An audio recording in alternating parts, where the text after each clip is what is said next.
torque steer, 0 torque steer, didn't have to do anything with the steering wheel.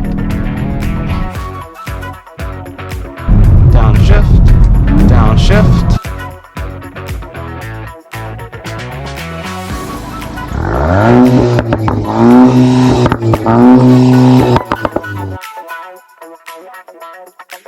You can really feel it shifting from tire to tire in the front.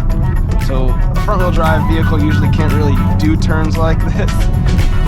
But yeah, it grips. It really grips.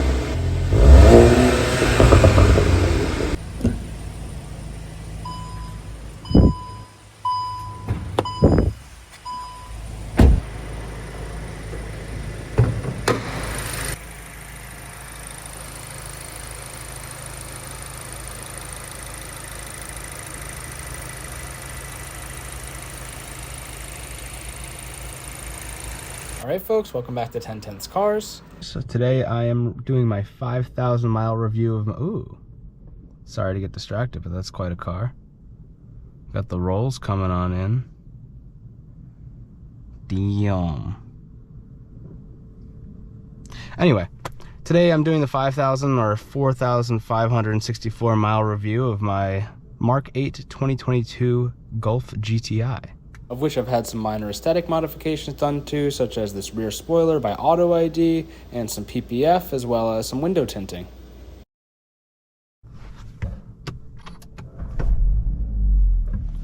So one thing to note about this car already is that when you do start it up, it says it's in whatever mode you left it in, but the truth is it's actually just in drive, which is comfort. But you know this channel, so we're gonna go right into sport. The infotainment's pretty straightforward. A lot of people knock these capacitive touch buttons. I think they're great. I never accidentally click anything except for what you just saw right there. I have a couple different things on the gauge cluster here. Some of them I put in with OBD11.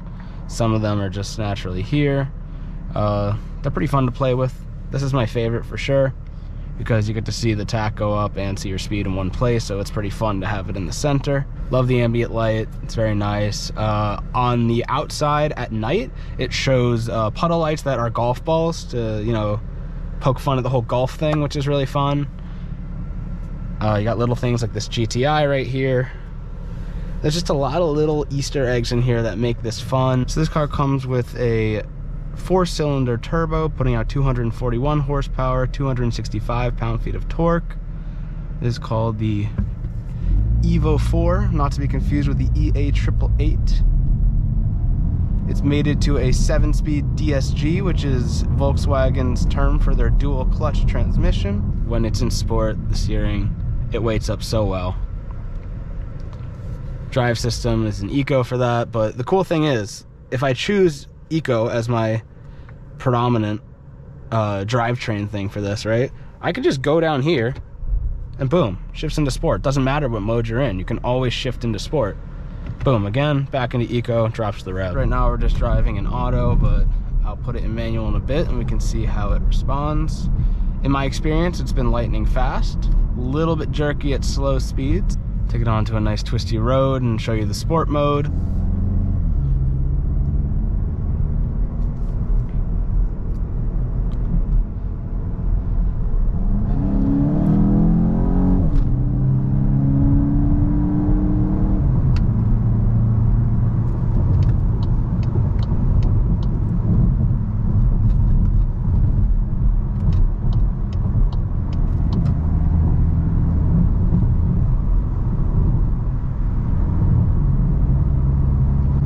Feel it shifting from tire to tire in the front. So a front-wheel drive vehicle usually can't really do turns like this, but yeah, it grips. It really grips. Let's make sure off. Okay, it's fully off. We are fully in sport. Here we go, launch control active. we go.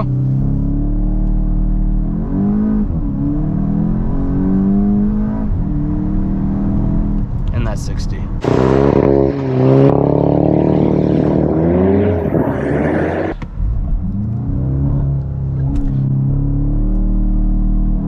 No torque steer. Zero torque steer. Didn't have to do anything with the steering wheel. Fantastic. So much fun. And it's not like one of those ones that's like, oh, you must wait 2 minutes to launch again. No, you could launch it back to back to back to back all day long until you've eroded every aspect of this car. Luckily, it's not the manual, so I don't have to worry about that clutch. And I don't have to worry about the manual shifter cracking. Yeah, that happens, and it happens a lot. Everybody in the Mark 8 GTI Facebook group seems to switch to the holy shift knob. See how I pronounce the F, because I believe that's how it's supposed to be said. Holy shift. And it's like a short shifter. But the one that it comes with, they always crack. So I personally went with this automatic DSG dual clutch over all the manuals that I had on deposit, because it's so nice and compliant and easy to maneuver and great for the city. And then you pair it with this awesome chassis and you just feel like a rock star. I know it's a front-wheel drive family car, grocery gutter, but it's so much fun. Haven't touched the paddles yet, but if you hold the left one, as I'll demonstrate right here, it puts you into the lowest gear it can. And then if you hold the right one, it just puts you back into auto. So the shifts are pretty good on it. Downshift, downshift. I'm going to this left lane right here. Upshift, upshift. So I'm only saying it out loud so you can see how delayed it is, or lack thereof. It's upshift, right? Pretty quick to shift there, which is really nice. Again, it's a little jerky at slow speeds, like when you're like pulling out of a parking space, for instance, and you don't really get that immediate lurch. It kind of like waits and does nothing, and then it kind of just like pulls you forward, and you're like, huh? Suspension's a little stiff, but you know, not punishing. But yeah, it's a little stiff.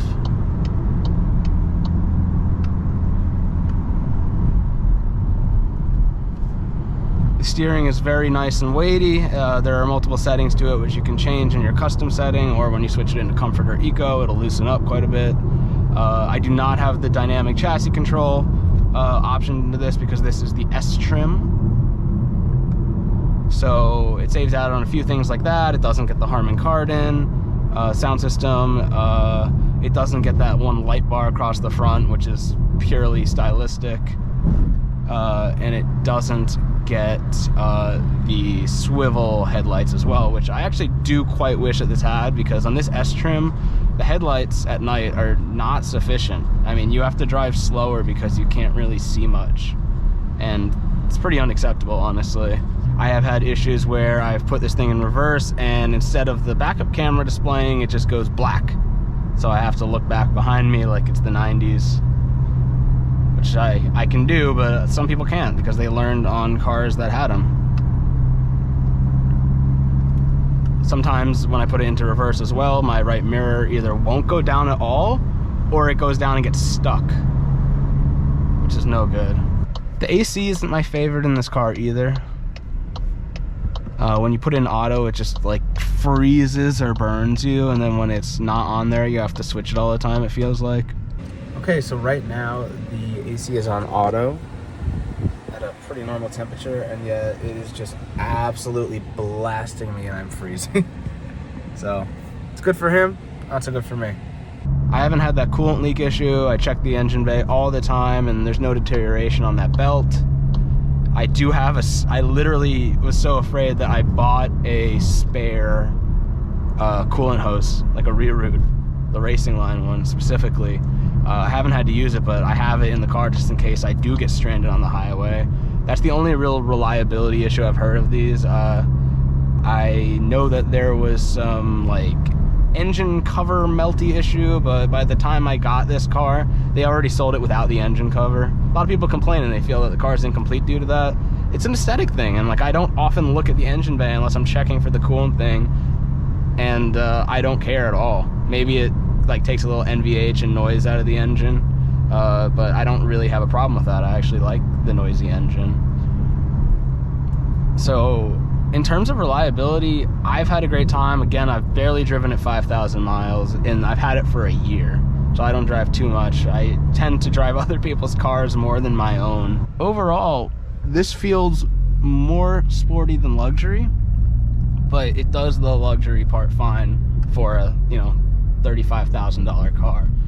And that's where the S trim, in my opinion, is the way to go, because you do miss out on a few things like the dynamic chassis control and things like that, but it's kind of worth it to save like 10 grand, because then you're in Golf R territory when you look towards, like, for instance, the Autobahn trim. I love that it has automatic windshield wiper, so when it senses the rain, it just does it for you, and then as the rain gets progressively worse, you know, it goes faster, which is cool. It has a rear wiper as well. And it has an overall, like, very civilized, mature feeling as compared with the last generation. Sounds good. It's a little droney when you're in sport and you're just going at highway speeds. It's a little bit too droney, I will say. It can get a little annoying. Really like the brakes. Very easy to finesse. Very linear. The gas is also very linear. The gearbox is a pleasure. And these capacitive things, I'm telling you, they're no issue. Like, I've never accidentally hit the heated steering wheel button by mistake. That's never happened to me.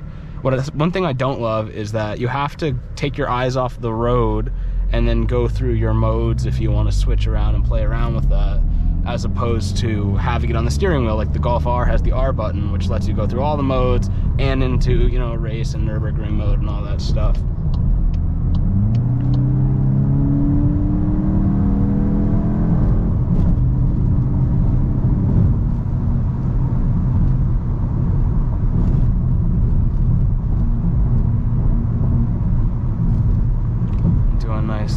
Shift here.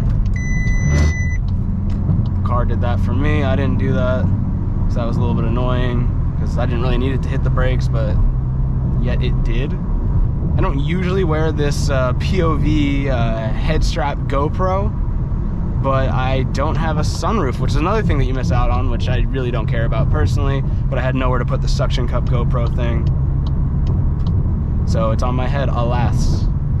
It's very roomy in here, spacious, comfortable. I have my armrest right here, which is ratchetable, which is now a verb thanks to cars. And the one on the door as well for my left elbow is very nice and plush. It's not one of those hard ones that they tried to save money on. It feels good. I really like the steering. It just makes total sense.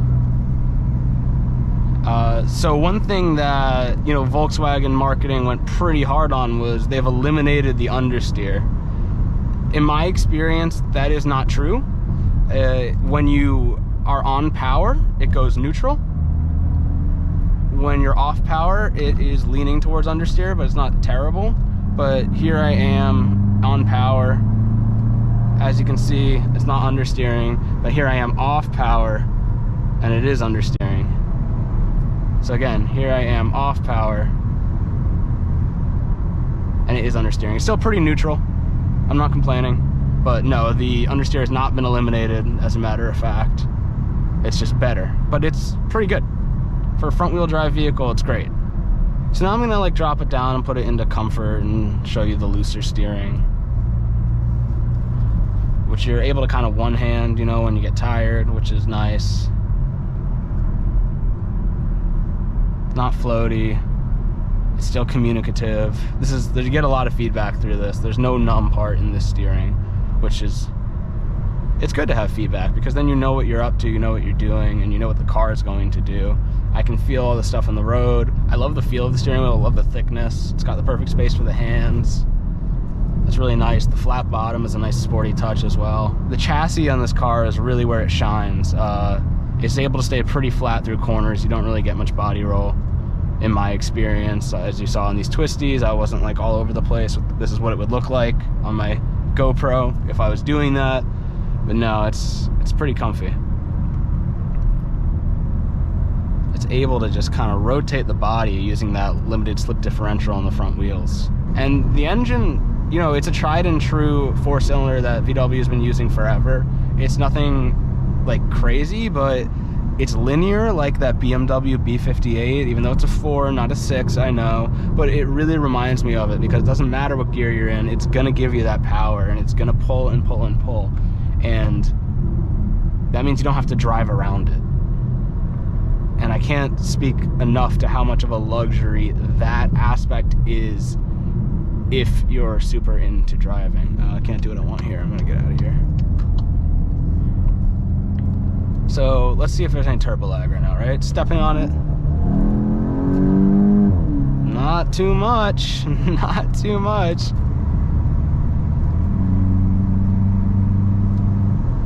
Holding left paddle, full downshift. Get a nice sound out of that. This is not a quiet vehicle. You hear a lot of road noise, in all honesty.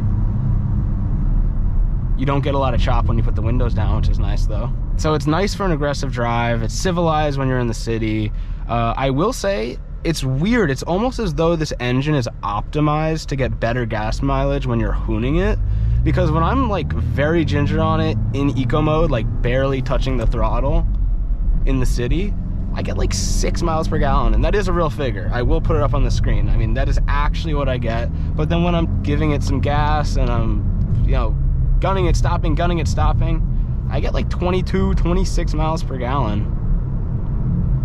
So it's confusing. So it rewards you in terms of money for driving like a jerk. It's been a pleasure. I have no real interest in upgrading my car. Maybe eventually a rear-wheel drive or a rear-wheel drive dominant vehicle, but this doesn't leave you wanting for much more. I know it's only 241 horsepower, but it feels so responsive and good that that's not an issue. And then on top of that, you can tune these things. Like, there's so much tuner culture, parts, tunes, ECU, TCU, all that stuff around this. You can get crackle tunes. Like, that is so big in the GTI community. Otherwise, go get a Golf, a regular Golf.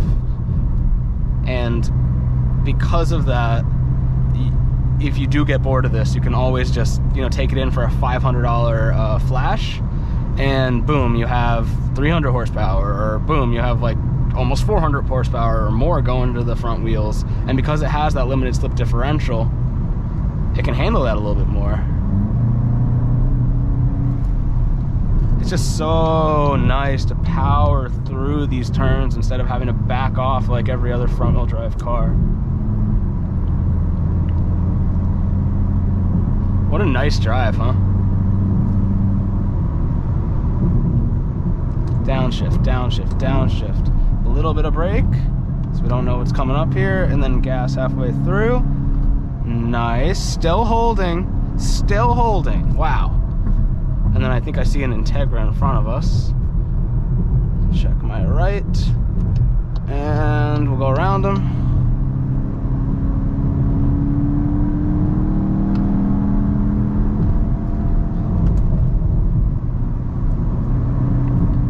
So much fun.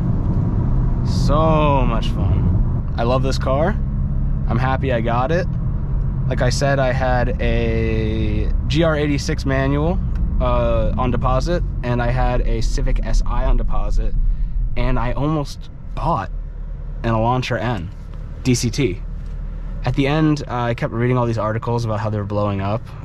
Please don't sue me, Hyundai, but I even went out to their track event in Monterey, California. Thank you.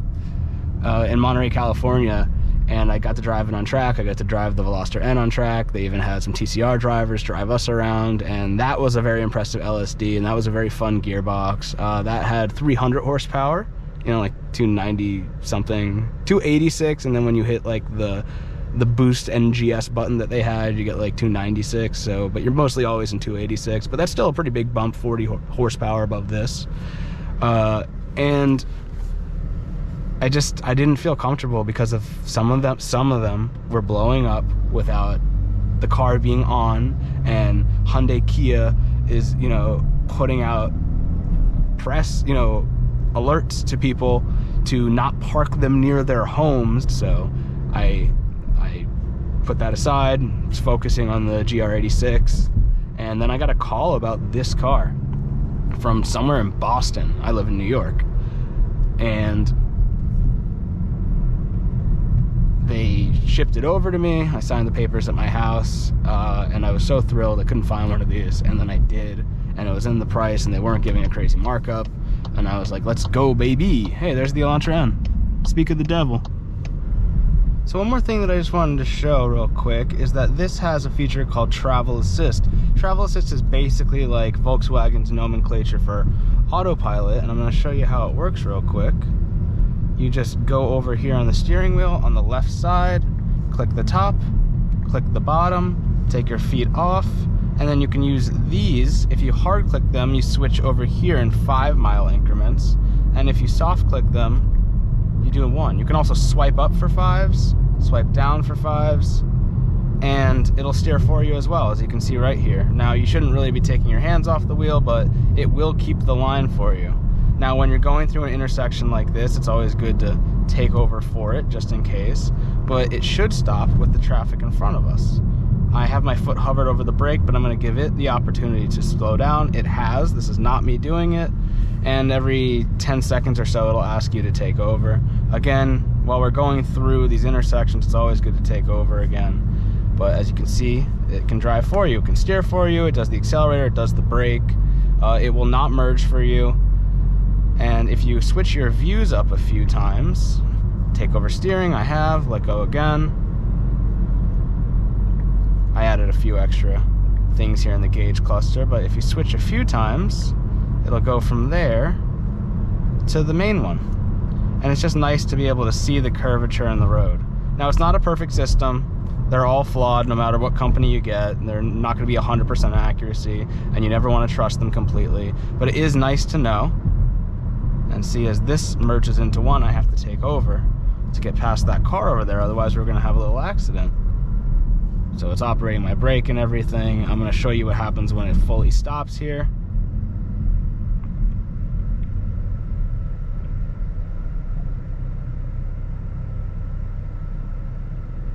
Now it is fully stopped, and it says ACC is ready. And then you just have to tap the accelerator, and you can take your foot back off and let it do its thing. As mentioned, if we're going through an intersection, I like to keep my hands on. So you can change the distance with which it follows by going over here into assist, clicking on this, that's the wrong one, clicking on this, and you can see last distance selected, or you can turn that off and you can edit it very close, close, medium, far, all that good stuff. So it's a pretty good system. It does make mistakes. Every company makes mistakes. Please do not trust them entirely. Some of them can be kind of sketchy. But if you need to grab something out of the back real quick, or you need to fiddle with something in these many layers of the infotainment system, it's good to know. And it shows the car up above. It shows the distance that you've selected, and it's just a great feature to have. And if you need to take over, you can literally just take over. I'm signaling, I'm on the gas here, and then I can just let go again, and it'll resume the settings that you've put forth. Overall, it does a pretty good job steering when the lines are well defined. So 1, I don't like to use it in construction zones. 2, I don't like to use it in intersections. And 3, I do not like to use it in the rain or snow. That's when it can get a little bit sketchy. All right, I think that's a pretty comprehensive view of the travel assist feature, which has been great for me in a jam. I'm gonna blast it one last time just for funsies.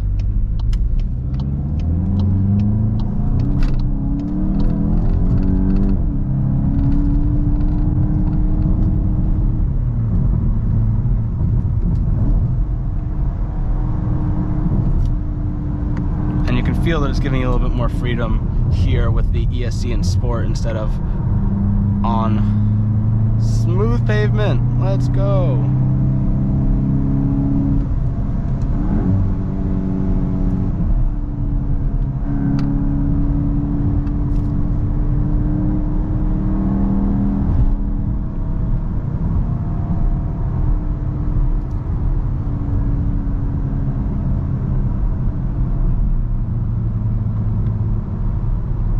Great chassis, great linear throttle, great linear brakes.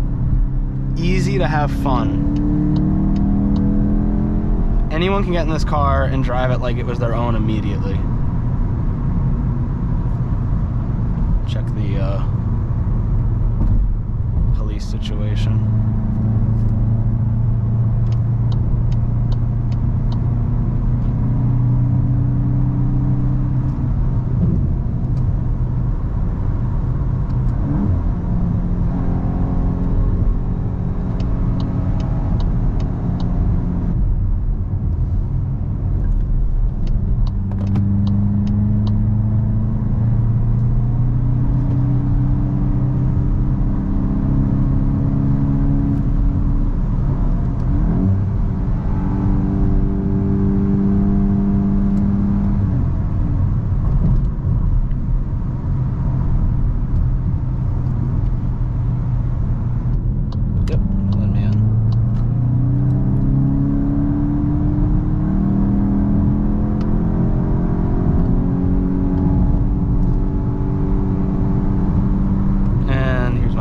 So break-a-roonies. So in conclusion, throttle very responsive, very linear, brakes very responsive, very linear, good stopping power, steering nice and weighty, accurate, not completely neutral, tiny touch of understeer, a little bit more understeer when you're not on throttle and you're still steering.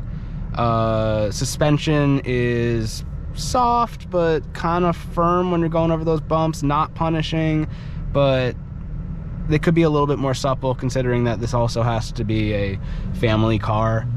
I love the adaptability of stuff. If you can afford the dynamic chassis control, I suggest it, because there have been a couple of times where I do wish that I could make it more comfortable.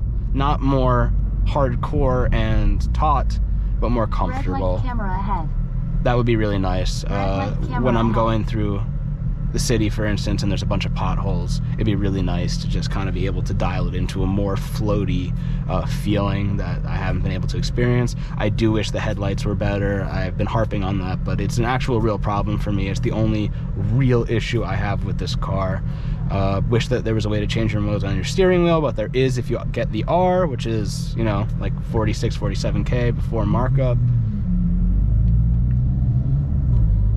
And the visibility is great, the cabin's great, the seats are great, the practicality is great. It's a good car. I think more people should get this. I don't see too many of them, but I think more people should get this. You also get a bigger screen, by the way, if you get the SE or the Autobahn trims, but this is fine for me. I'm not really wanting a larger screen, and when you get that larger screen, you lose your knobs. So that means your volume, you're sliding on this thing that they forgot to put illuminators on.